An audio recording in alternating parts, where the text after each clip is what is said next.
పరారీలున్న బండి భగీరథ్‌ని పట్టుకునేదెప్పుడు? Arrest చేసేదెప్పుడు? Case ముంగటికి పోయేదెప్పుడు? అని కొందరు మాట్లాడుతుంటే, ఇంకొందరేమో బాధితురాలైన బుజ్జి మీదనే ఇట్లా కాదు అట్లట అని ఎట్లా పడితే అట్లా మాట్లాడుతుండేవరకల. ఆళ్ళమ్మ ఇగో ఇట్లా ఏ ఏ తారీఖు నాడు ఏమైంది? ఎవలిది తప్పు? ఎట్లా కేసుని సైడ్ చేయాలని చూసిరనేది పాయింట్ టు పాయింట్ రాసిపెట్టింది. పోయినేడాది మా బిడ్డకు బండి భగీరథ్ పరిచయం అయిండు. ఫస్ట్ ఫ్రెండు అనుకుంటా సోపతి చేసి అటెంక మా బిడ్డను చదువుకోనియకుండా సతాయిచ్చిండు. ఈ ఏడాది జనవరిలో భగీరథ్ మా బిడ్డ ఇద్దరి నడుమ లొల్లయింది. అదివరకే మా బిడ్డ మీద కొన్నిసార్లు లైంగిక దాడి చేసిండు. డిసెంబర్ 31 నాడు బల్మీకి మందాపిచ్చి ఓసారి ఓ అపార్ట్మెంట్ ఇంకోసారి నన్ను ఖరాబ్ చేసిండని మా బిడ్డనే చెప్పింది. ఎట్లా కొట్లాడదాం ఏంది అని మేము ఆలోచన చేస్తుంటేనే ఏప్రిల్ 21 నాడు మా బిడ్డ మీదనే బ్లాక్మెయిల్ కేసు పెట్టిరని తెలిసి ఉల్టా మా మీదనే కుట్ర చేస్తురని పసిగట్టినాము. మళ్ళీ తెల్లారే ఏప్రిల్ 22 తారీఖు నాడు సంగప్ప అంటేనే మా ఇంటికి వచ్చి ఇద్దరు నడుమ నేనుండి మాట్లాడతానన్నాడు. దాంతో మర్నాడు ఏప్రిల్ 23 తారీఖు నాడు సంగప్ప కల్పిస్తే బండి సంజయ్ని కలిసినాము. సరే సెంట్రల్ మినిస్టర్ కదా పెద్ద మనిషి మంచి చెడు మాట్లాడతారు అనుకుంటే రివర్స్లో మా గురించి మా బిడ్డ గురించి గలీజ్గా మాట్లాడి బెదిరించి పంపించేసిండు. ఇక ఇట్లయితే కుదరది, నా బిడ్డకి న్యాయం జరగాలంటే లడాయి చేయవలసిందే అని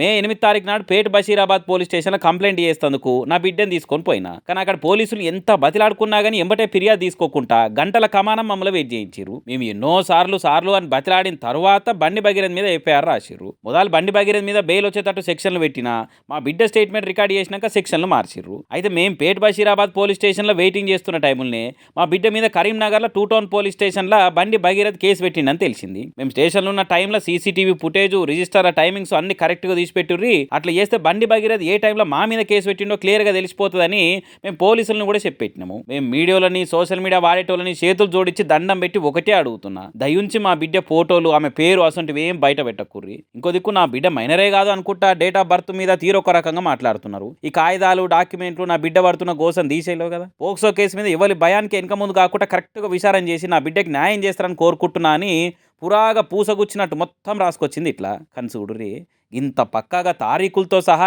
ఏనాడు ఏమైంది ఏం కథ ఎట్లెట్లా పతార చూపించి కేసును పల్సగా చేసి చూసిర్రు, రివర్స్ కేసులు పెట్టి ఎట్లా సతాయించ చూసిర్రు అనేది ఇంత మంచిగా చెప్పినాక కూడా ఇంకొందరు ఇక్మతులు చేసి పవర్లు పదులున్న వాళ్ళ దిక్కే మాట్లాడు ఏందో అనుకుంటే కామెంట్లు చేయబట్టిరు ఈ లెటర్ చూసిన వాళ్ళు.